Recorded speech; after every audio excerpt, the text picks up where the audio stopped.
The top 1% of American households hold approximately 30% of all wealth in the United States. Not 30% of income, 30% of total accumulated wealth. And that number is not shrinking. It is growing.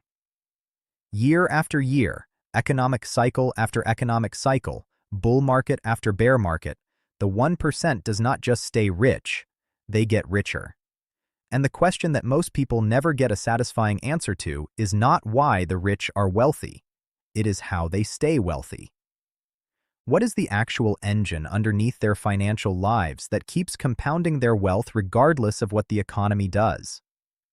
Today, I am pulling back the curtain completely and showing you every gear inside America's secret wealth engine, how the 1% keeps it running, and how ordinary Americans can access the same mechanisms starting right now.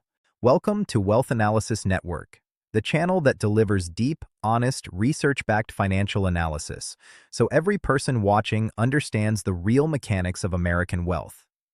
If you are new here, subscribe right now because every single week we bring you the financial intelligence that most people spend years trying to piece together on their own. Today we are going all the way inside the secret wealth engine of America, the specific systems, structures, and strategies that keep the 1% rich through every economic condition. And we are going to explain exactly how each one works and what you can do to start accessing them. Let's go through every layer of this right now.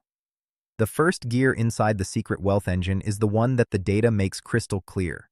And it is the structural difference between how the 1% holds their wealth versus how ordinary Americans hold theirs. Federal Reserve data shows that the top 1% of households hold around 30% of total United States household wealth, and unlike most middle-class Americans whose wealth typically consists of retirement accounts and a paid-off home, the ultra-wealthy hold other types of assets. Their investment portfolios heavily favor private markets, giving them access to companies before they go public. Their real estate holdings focus on commercial property that generates income exceeding what individual rental units can produce. The distinction is not just about the amount of wealth, it is about the type of assets that wealth is held in.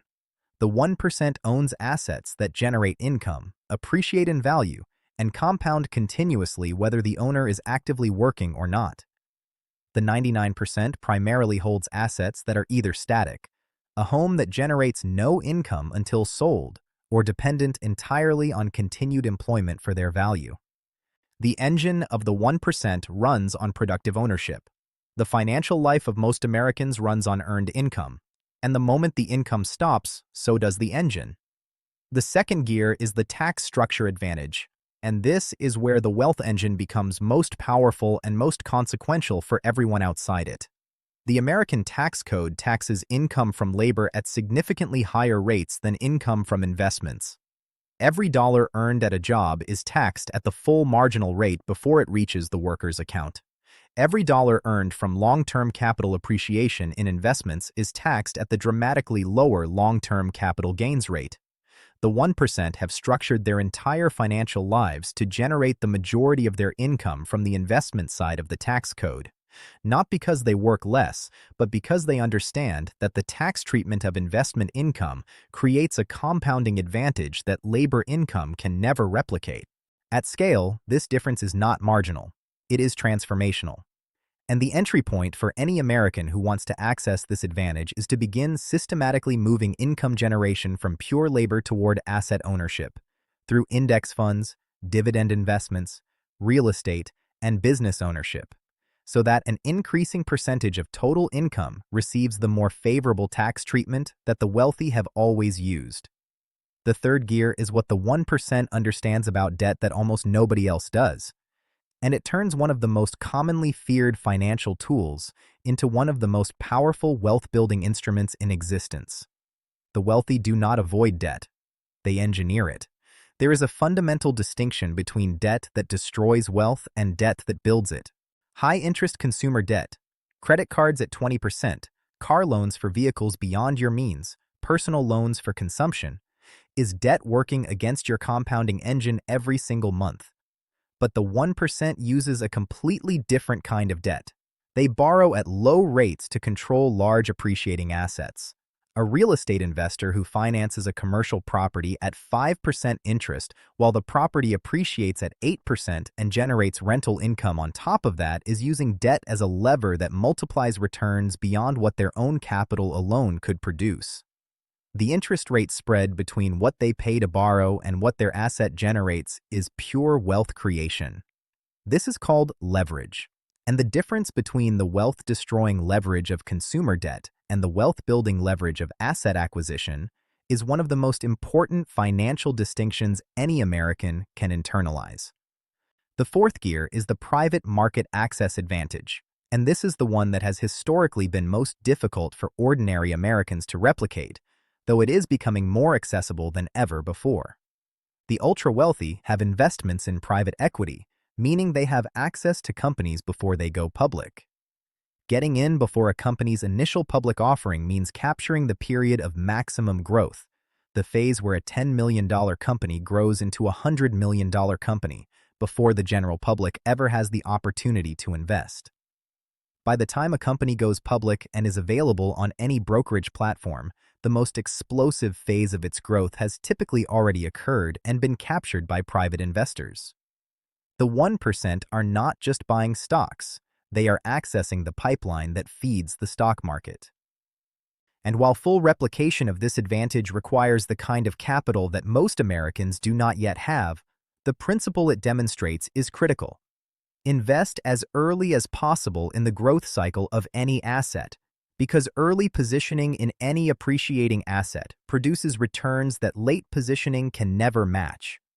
The fifth gear is the generational wealth transfer system, and this is the engine component that keeps 1% wealth compounding across decades and generations rather than just within a single lifetime.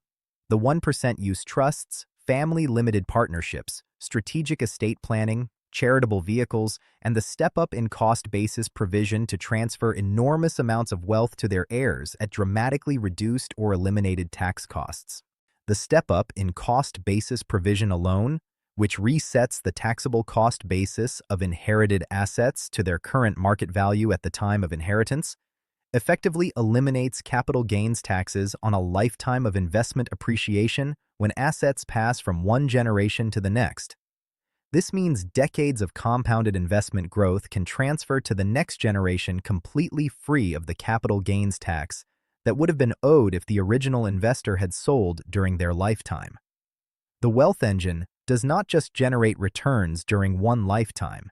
It is designed to transfer those returns to the next generation as efficiently as possible, preserving and multiplying the capital base across multiple generations.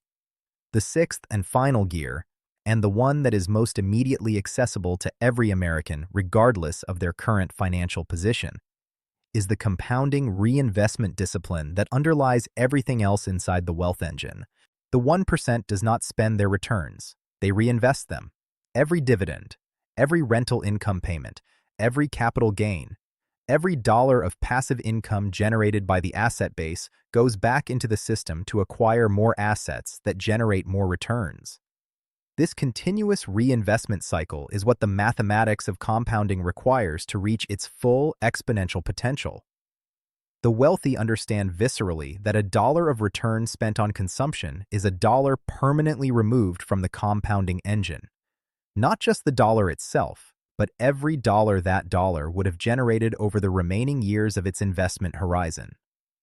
The discipline of never interrupting the compounding cycle, of treating investment returns as raw material for more investment rather than as income to be consumed, is the behavioral foundation on which the entire secret wealth engine rests. So here is the complete picture of how the 1% stays rich in America. They hold productive assets that generate income independently of their labor. They structure their finances to generate income through the tax code's more favorable investment treatment. They use leverage strategically to amplify returns on appreciating assets while avoiding the consumer debt that destroys wealth. They access early-stage investment opportunities that the public never sees. They engineer generational wealth transfer through legal structures that minimize taxation across multiple lifetimes. And they reinvest returns continuously without interruption so that compounding operates at its maximum mathematical power. None of these mechanisms require existing wealth to begin accessing. They require knowledge and the decision to start positioning yourself inside the engine instead of outside it. If this analysis gave you a clearer picture of how the secret wealth engine of America actually operates and what you can do to start accessing the same mechanisms, please give this video a like and share it with someone who needs to understand how the system really works. Subscribe to Wealth Analysis Network if you are not already part of our community, because every single week we bring you the deep, honest, research-backed financial analysis that helps everyday Americans understand the game and build real wealth inside it. Drop a comment below and tell me, which gear of the wealth engine are you going to start engaging with first? I read every single one. See you in the next video.